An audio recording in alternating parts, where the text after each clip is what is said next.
안녕하세요. 스포브이입니다. 최근 당첨 내역이며 매일매일 고배당 조합 공유해드리고 있습니다. 오늘도 신뢰 높은 확실한 분석으로 좋은 결과 꾸준히 만들어가 봅시다. 영상 시작 전 좋아요, 구독 한 번씩 부탁드립니다. 페퍼저축은행 IBK 기업은행입니다. 홈팀 페퍼저축은행은 특정 한 명에게 의존하지 않고 양측면을 엮어 공격 리듬을 분산시키는 팀입니다. 박은서와 박정아를 축으로 측면 전개를 유기적으로 연결하며 공격 선택지를 넓힙니다. 박정아가 전면에서 볼을 잡아주면 블로커 시선이 끌리고 반대편 세컨드 루트가 함께 열립니다. 이한빈은 연결이 흔들리는 상황에서도 하이볼 처리로 사이드 아웃을 안정시켜줍니다. 시마무라는 중앙에서 속공 타이밍과 블로킹 존재감으로 세트 중반 흐름을 잡아줍니다. 서브 타겟팅이 효과를 보이면 블로킹 정렬까지 빠르게 이어집니다. 이 구조가 유지되면 긴 랠리에서도 실점 확률을 낮출 수 있습니다. 원정팀 기업은행은 빅토리아의 결정력으로 득점이 빠르게 나는 구간을 만들 수 있는 팀입니다. 리시브가 안정될 경우 오픈 공격의 파괴력이 크게 살아납니다. 육서영은 측면에서 득점과 수비 가담으로 팀 밸런스를 유지합니다. 황민경은 리시브 라인을 지키며 연결을 정돈하는 역할이 중요합니다. 최정민은 중앙에서 블로킹 라인을 맞추고 속공 타이밍을 끌어올립니다. 다만 공격이 한 옵션에 몰리면 블로킹 리딩이 쉬워집니다. 리시브가 흔들리면 하이볼 비중이 늘며 범실 위험이 커집니다. 이 경기는 페퍼저축은행이 양측면을 어떻게 엮어 블로커를 끌어내느냐가 핵심입니다. 박정아를 중심으로 측면 전개가 풀리면 반대편 세컨드 공격이 자연스럽게 열립니다. 이한비 쪽 하이볼 난도가 내려가며 사이드 아웃 성공률이 올라갑니다. 시마무라가 중앙 타이밍을 살려주면 상대 블로킹은 고정되기 어렵습니다. 기업은행은 빅토리아의 강타로 흐름을 끊을 수 있지만 리시브가 관건입니다. 서브 압박이 통하지 않으면 블로킹 정렬에서 불리해질 수 있습니다. 분산 전개와 범실 관리 측면에서 페퍼저축은행 쪽이 더 안정적인 흐름입니다. OK저축은행 우리카드입니다. 홈팀 OK저축은행은 디미트로프가 라이트에서 높은 타점으로 마무리해줄 때 공격의 안정감이 크게 살아나는 팀입니다. 세트 흐름이 꼬여도 디미트로프 쪽으로 높이를 올려 한 번에 끊어내는 선택지가 유지됩니다. 정광희는 리시브 안정과 함께 라인과 크로스를 섞어 공격 루트를 분산시키는 역할을 맡습니다. 정광인이 후위에서 버텨주면 사이드 아웃 효율이 올라가며 긴 랠리에서도 힘이 유지됩니다. 오데이와 박창성의 미들 움직임은 중앙에서 블로커 시선을 끌어내는 핵심 장치입니다. 중앙 유인이 성공하면 사이드 공격수들이 비교적 편한 상황에서 마무리할 수 있습니다. 이 구조가 반복되면 세트 중후반에도 공격 효율이 쉽게 떨어지지 않습니다. 원정팀 우리카드는 알리의 높은 타점과 파워로 오픈 공격에서 분위기를 바꿀 수 있는 팀입니다. 리시브가 흔들려도 알리에게 높이를 올려 억지 득점을 만드는 구간이 존재합니다. 아라우조는 라이트에서 파워와 높이로 결정구를 책임지는 자원입니다. 다만 공격이 특정 쪽으로 몰리면 블로킹 리딩이 쉬워지는 약점이 드러납니다. 이상형과 박진우는 중앙에서 블로킹과 속공으로 흐름을 끊어주는 역할을 합니다. 하지만 리시브가 밀리면 미들 활용이 줄어들며 공격이 단조로워집니다. 공격 템포가 급해질수록 범실이 섞일 가능성도 함께 커집니다. 이 경기는 OK저축은행이 미들 움직임으로 블로커를 얼마나 꾸준히 묶어두느냐가 핵심입니다. 중앙 유인이 걸리는 순간 디미트로프와 정광희는 원블록 상황을 자주 맞이하게 됩니다. 우리카드는 알리와 아라우조의 결정력으로 초반 흐름을 가져올 가능성은 있습니다. 하지만 OK저축은행이 서브로 리시브를 흔들면 우리카드의 미들 옵션은 빠르게 줄어듭니다. 그렇게 되면 공격이 사이드로 몰리며 블로킹 대응이 쉬워집니다. OK저축은행은 같은 패턴을 반복해도 효율이 유지되는 구조를 갖고 있습니다. 결국 세트 후반 결정력과 운영 안정감에서 OK저축은행이 앞서는 흐름이 예상됩니다. 스포브이 픽 받는 법입니다. 채널 상단 링크 및 영상 아래 고정 댓글 확인해 주시면 됩니다.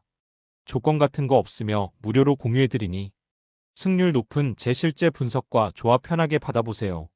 물어보는 건 절대 부끄러운 것이 아닙니다. 누구나 편하게 말 걸어주세요. 감사합니다. BNK썸 하나은행입니다. 홈팀 BNK썸은 안혜지가 볼을 잡는 순간 템포가 살아나며 픽앤롤로 수비를 먼저 흔드는 팀입니다. 초반에는 드라이브로 페인트를 공략한 뒤 킥아웃으로 외곽 리듬을 만들어내는 전개가 자주 나옵니다. 박혜진은 수비에서 매치업을 바꿔가며 압박을 걸고 공격에서는 커싱과 스파섭으로 빈 공간을 파고듭니다. 박혜진이 코트에 있을 때 BNK 썸은 트랜지션 수비 정리도 비교적 안정적으로 유지됩니다. 김소니아는 페인트에서 몸싸움과 리바운드로 공격의 무게를 만들어주는 자원입니다. 다만 스위치 수비에 막혀 첫 옵션이 차단되면 하프코트에서 공격이 길어지는 흐름이 생깁니다. 이때는 어려운 미드레인지 비중이 늘며 한 포제션 완성도가 흔들릴 수 있습니다. 원정팀 하나은행은 수비에서 스위치를 유도한 뒤 지난해 낮은 포스트 미스매치를 공략하는 팀입니다. 포스트업은 단순한 1대1이 아니라 수비 로테이션을 찢어내는 기점으로 작동합니다. 진아는 낮은 포스트에서 몸을 먼저 세우고 턴 동작으로 파울을 끌어내는데 강점이 있습니다.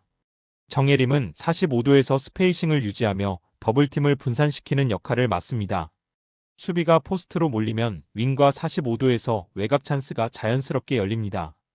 이이지마 사키는 템포를 조절하며 엔트리 패스를 빠르게 넣어 공격을 안정시킵니다. 외곽이 받쳐주는 날에는 후반으로 갈수록 포제션 품질이 더욱 올라가는 구조입니다. 이 경기는 하나은행이 수비 스위치로 매치업을 얼마나 꾸준히 흔들 수 있느냐가 핵심입니다. BNK 썸이 안에지 중심의 픽앤롤로 속도를 올려도 스위치가 한번 버텨지면 흐름은 달라집니다. 하나은행은 곧바로 지난해 포스트로 공을 투입해 가장 확실한 미스매치를 노릴 가능성이 큽니다. BNK 썸이 더블팀을 가면 정예림 쪽 스페이싱으로 외곽 찬스가 연결됩니다. BNK 썸은 박혜진의 수비 에너지와 김소니아의 리바운드로 버텨야 리듬을 유지할 수 있습니다. 하지만 스위치 이후 엔트리 패스가 빨라지면 BNK 썸 수비는 정리가 늦어집니다. 결국 접전으로 갈수록 포스트에서 안전한 득점 루트를 가진 하나은행 쪽이 유리한 흐름입니다. 울산 모비스 정관장입니다. 홈팀 울산 모비스는 서명진을 중심으로 템포를 정리하며 하프코트에서 2대2로 균열을 만드는 팀입니다. 공격이 풀릴 때는 드리블 핸드오프와 스크린을 활용해 슈팅각을 빠르게 만들어 흐름을 탑니다. 매구엘 옥조는 볼을 잡는 순간 득점으로 연결하려는 성향이 강해 사실상 공격의 핵심 레버 역할을 합니다.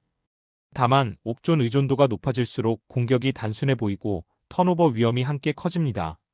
레이션 해먼즈는 페인트존에서 몸싸움과 컷신으로 공격 리바운드 존재감을 보여줍니다. 그러나 수비 태그가 강해지면 마무리가 막히고 킥아웃 전개가 늦어질 수 있습니다. 초반 트랜지션 득점이 나오지 않으면 후반으로 갈수록 아이솔레이션 비중이 늘어 효율이 흔들릴 수 있습니다. 원정팀 안양 정관장은 클러치 구간에서 렌즈 아반도의 판단으로 공격을 설계하는 팀입니다. 아반도는 더블팀 직전 백도어와 컷신 패스를 읽는 감각이 뛰어납니다. 이로 인해 수비는 강한 압박도 느슨한 대응도 선택하기 어려운 상황에 놓입니다. 브라이스 워싱턴은 외곽 스페이싱과 팝플레이로 전개를 끊기지 않게 만듭니다. 워싱턴이 미드포스트를 점유하면 헬프 수비가 몰리며 코너 공간이 열립니다. 김종규는 페인트존 수비와 리바운드 마감으로 세컨드 찬스를 차단합니다. 결국 안양 정관장은 마지막 한 포지션에서 실수가 적은 구조를 갖춘 팀입니다. 이 경기는 전반은 템포 싸움이고 후반은 클러치 운영의 승부입니다. 울산 모비스가 초반 트랜지션 득점을 만들면 해먼즈의 골밑 존재감도 함께 살아납니다. 하지만 안양 정관장이 하프코트로 끌고 가면 울산 모비스는 아이솔레이션 비중이 늘어납니다. 서명진 볼 운반 구간에서의 압박이 강해질수록 옥존 중심의 단조로운 공격이 나올 수 있습니다. 반면 안양 정관장은 워싱턴의 팝과 아반도의 드라이브가 동시에 살아 선택지를 넓힙니다. 아반도는 트랩 직전의 틈을 읽어 가장 쉬운 득점 루트를 만들어냅니다. 결국 마지막 두 포지션에서 판단의 선명함이 안양 정관장 쪽으로 기울 가능성이 높습니다. 류큐 골든 마카오 블랙입니다. 홈팀 류큐 골든은 골밑에서 힘으로 먼저 찍고 들어가며 리바운드로 경기 템포를 통제하는 팀입니다. 쿨리는 박스아웃과 오펜스 리바운드 타이밍이 뛰어나 공격 기회를 한 번 더 살려줍니다. 그래서 슈터들은 첫 슛이 빗나가도 부담 없이 미드레인지와 외곽을 시도할 수 있습니다. 알루마는 페인트존에서 버티는 힘과 함께 쇼트롤 이후 마무리와 킥아웃 판단을 동시에 가져갑니다. 오노데라는 무리하지 않는 볼 운반으로 공격 흐름을 정돈하며 좋은 샷을 만들어냅니다. 수비에서는 리바운드로 포제션을 끝내며 상대 세컨드 찬스를 줄이는 데 집중합니다. 결국 골밑 장악이 슈터의 자신감으로 이어지며 흐름을 가져가는 구조입니다. 원정팀 마카오 블랙베어스는 가드 중심 전개와 외곽 리듬의 의존도가 높은 팀입니다. 데이미언 총퀴는 픽앤롤에서 득점과 패스를 동시에 만드는 핵심 볼 핸들러입니다. 초반에는 트랜지션과 라인 드라이브로 수비를 접으며 빠른 득점을 노립니다. 마얄리는 캐치앤슛과 컷인으로 공간을 파고드는 움직임이 장점입니다. 하지만 리바운드 싸움이 길어지면 수비 로테이션 복귀가 늦어질 수 있습니다. 외곽 성공률이 떨어지는 날에는 골 밑에서 점수를 보충할 루트가 제한됩니다. 그래서 리바운드 열세가 곧바로 점수차로 이어질 위험이 있습니다. 이번 경기는 전술보다 리바운드 주도권이 승부를 가르는 매치업입니다. 류큐 골드는 쿨리를 중심으로 리바운드를 장악해 공격 시도 횟수를 계속 늘리려 합니다. 이 흐름이 이어지면 슈터들은 심리적으로 안정감을 얻고 성공률도 함께 올라갑니다. 알루마의 쇼트롤이 페인트 존을 건드리면 외곽 찬스는 더 깨끗해집니다. 오노데라는 템포를 조절하며 턴오버를 줄여 흐름을 유지합니다. 반면 마카오 블랙베어스는 외곽이 막히는 순간 공격 횟수 자체가 줄어듭니다. 리바운드 격차가 벌어질수록 수비 체력 소모가 커집니다. 결국 페인트 존과 리바운드를 쥔 홈팀 류큐 골든 쪽으로 흐름이 기울 가능성이 큽니다. 알바크 도쿄 창원 LG입니다. 홈팀 알바크 도쿄는 세트 오펜스 설계가 깔끔해 한번 진입하면 득점 루트를 여러 갈래로 나누는 팀입니다. 특히 후반으로 갈수록 전개가 단단해지며 마지막 구간에서 해야 할 플레이만 정확히 실행하는 힘이 있습니다. 백코트와 프론트코트 자원들이 지속적으로 스위칭하며 수비 시선을 흔들고 포켓 공간을 만들어냅니다. 이 과정에서 페인트존 45도, 미드레인지와 골밑 컷신이 동시에 열리는 장면이 자주 나옵니다.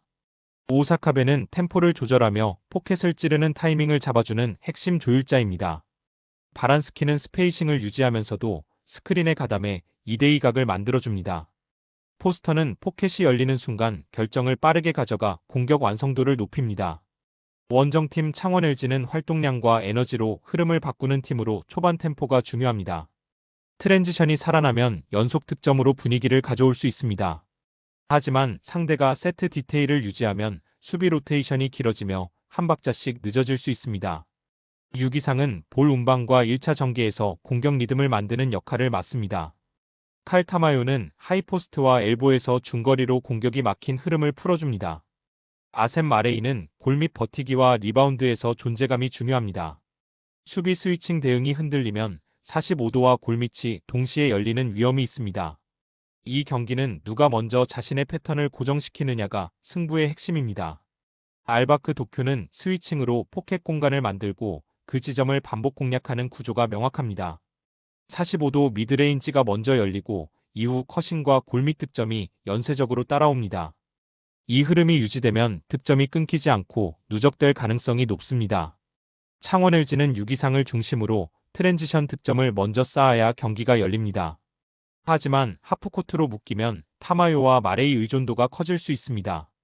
후반까지 세트 디테일을 유지한다면 알바크 도쿄 쪽 운영 우위가 더 선명해질 흐름입니다. 서울 SK 우츠노미야 블랙스입니다. 홈팀 서울 SK는 빠른 템포를 바탕으로 가드와 빅맨 연계가 매우 날카로운 팀입니다. 하프코트에서는 픽앤롤 완성도가 높아 첫 균열을 만드는 속도가 빠른 편입니다. 김낙현은 볼을 오래 끌지 않으면서도 풀업 점퍼와 킥아웃을 섞어 수비를 묶습니다. 탑에서 수비가 끌리면 코너와 45도 패스가 자연스럽게 열리는 구조입니다. 알빈 톨렌티노는 스파서뿐 아니라 클로즈아웃을 찢는 2차 드라이브가 강점입니다. 자밀 원희는 스크린 이후 롤 타이밍과 골밑 마무리가 안정적인 빅맨입니다. 투맨 게임이 살아나면 페인트 존과 외곽이 동시에 열리는 흐름을 만듭니다. 원정팀 우츠노미야 브렉스는 수비 조직력을 바탕으로 템포를 늦추는 팀입니다. 뉴빌은 순간 가속으로 수비를 벗기며 미드레인지와 돌파를 한 박자에 연결합니다. 픽을 타고 들어오는 타이밍에 도움 수비가 늦으면 바로 실점으로 이어집니다. 포투는 외곽으로 빠지며 픽앤팝으로 수비 간격을 넓히는 역할을 맡습니다. 다만 포투가 바깥에 있을 때 리바운드 커버가 느슨해질 위험이 있습니다. 에드워즈는 페인트존에서 롤 수비와 박스아웃을 책임지는 핵심 축입니다. 롤맨 대응이 흔들리면 연속 실점으로 이어질 수 있는 구조입니다. 이 경기는 서울 SK가 픽앤롤로 페인트존을 먼저 흔들 수 있느냐가 관건입니다. 톨렌티노와 원희의 투맨 게임이 풀리면 수비 방식과 상관없이 균열이 생깁니다. 롤을 막으려 안쪽으로 좁히면 코너와 45도 외곽 찬스가 바로 열립니다. 김낙현의 킥아웃이 이어지면 공격은 연속 파괴 루틴으로 전환됩니다. 브렉스는 뉴빌 중심으로 공격 템포를 낮추며 흐름을 끊으려 할 것입니다. 하지만 리바운드를 한번 놓치면 원희의 세컨드 찬스로 분위기가 기울 수 있습니다. 투맨 게임 완성도와 리바운드 집중력에서 앞서는 쪽은 서울 SK입니다. 감사합니다. 최종 조합은 영상 아래 댓글로 말 걸어주시면 무료로 모두 공유해드리고 있습니다. 부담 갖지 마시고 편하게 말 걸어주세요. 오늘도 의미 있는 배팅 되시길 바라며 좋아요, 구독 한 번씩 부탁드립니다. 당첨되세요.